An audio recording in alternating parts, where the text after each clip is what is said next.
Assalamualaikum warahmatullahi wabarakatuh. Selamat pagi dan salam sejahtera buat kita semua.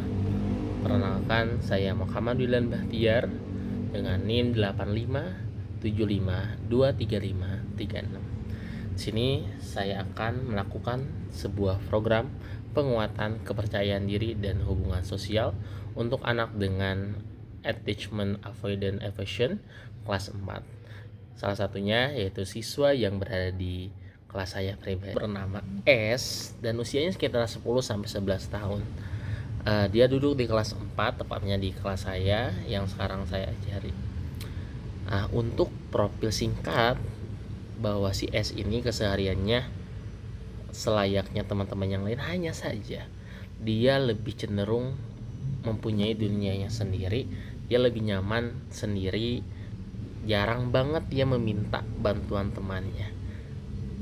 Meskipun dia tidak mengerti dalam hal pembelajaran, mengerjakan soal dan lain-lain, dia lebih untuk menarik diri dan diam di tempat. Ketika seorang guru memberikan sebuah bantuan, terkadang juga dia hanya cukup senyum manis gitu. Nah, saya coba untuk memanggil teman sebayanya karena ada satu temannya yang sangat dekat dengan dia. Barulah dari sana ketika dipanggil untuk membantunya, baru anak ini agak sedikit lebih ceria, senyum lebih keluar, ngomongannya pun lebih kuat. Karena sejauh ini anak tersebut sangat minim sekali dalam hal berkomunikasi. Jarang ngomong banget, jarang berinteraksi dengan teman. Jadi interaksi dengan temannya dengan gerakan tubuh. Nah, setelah itu saya coba observasi terhadap keluarga atau lingkungan. Ternyata di keluarganya ini, si anak ini itu justru terbalik kepribadiannya. Orang tuanya baik lingkungannya adalah orang-orang yang aktif secara komunikasi, secara berbicara dan yang lainnya. Tapi anak ini justru kebalikannya, dia menjadi pendiam dan orang tuanya pun memang sering bilang kepada saya untuk membantu dalam hal komunikasi. Nah, selain memiliki kepribadian yang beda, anak ini ada mengalami kekurangan dalam hak anak.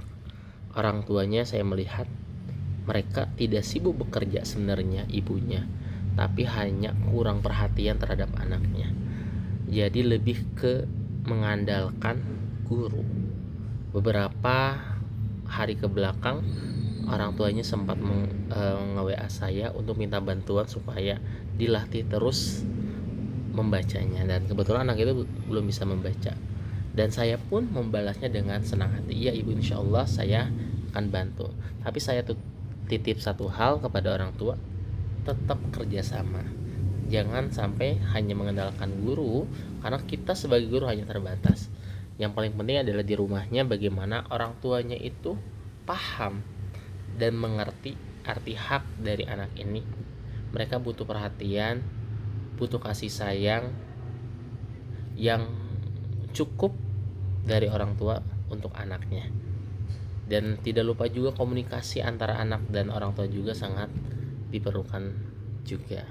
Tujuan umum daripada program ini adalah membantu anak tersebut membangun rasa percaya diri dan menciptakan hubungan sosial yang lebih sehat melalui kegiatan pembelajaran yang aman, suportif, dan konsisten serta menyenangkan. Nah, tujuan khususnya anak tersebut mampu terlibat dalam interaksi positif baik dengan guru maupun dengan teman sebayanya.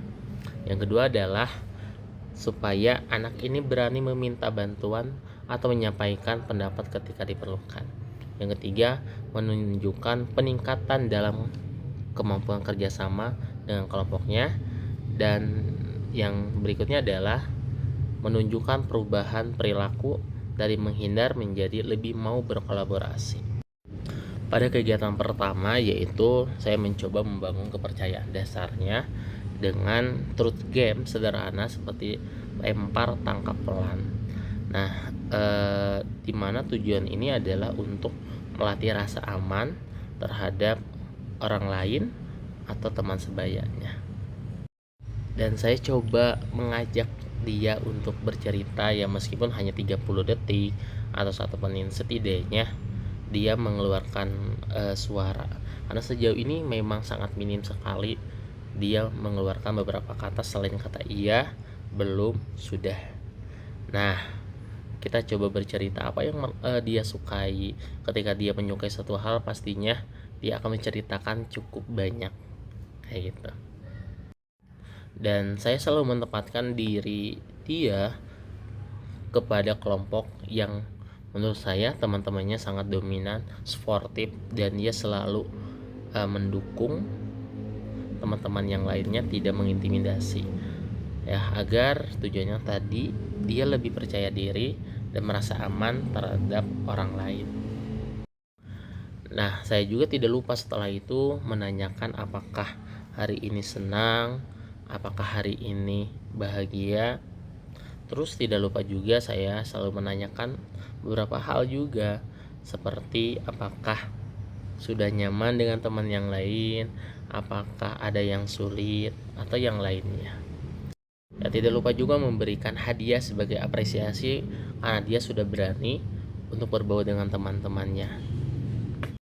Peran guru dalam implementasi program ini, guru menjadi sosok yang konsisten, hangat, dan tidak mudah kejang ketika anak tersebut menarik diri.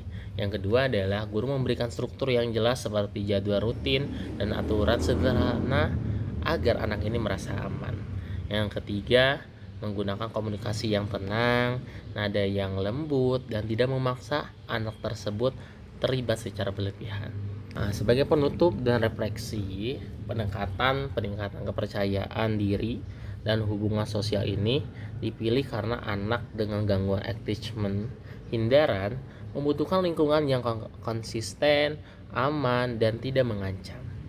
Dengan strategi permainan yang tadi, refleksi sederhana, dan komunikasi hangat, anak lebih mudah membuka diri tanpa merasa tertekan. Nah, tantangannya adalah anak ini membutuhkan waktu yang lebih lama untuk percaya pada guru, pada orang lain, dan temannya, serta rentan kembali menghindari ketika merasa tertekan. Namun, jika guru konsisten dan lingkungan kelas pun mendukung, program ini memiliki peluang besar untuk berhasil dan membantu anak ini membangun hubungan sosial yang lebih sehat di sekolahnya.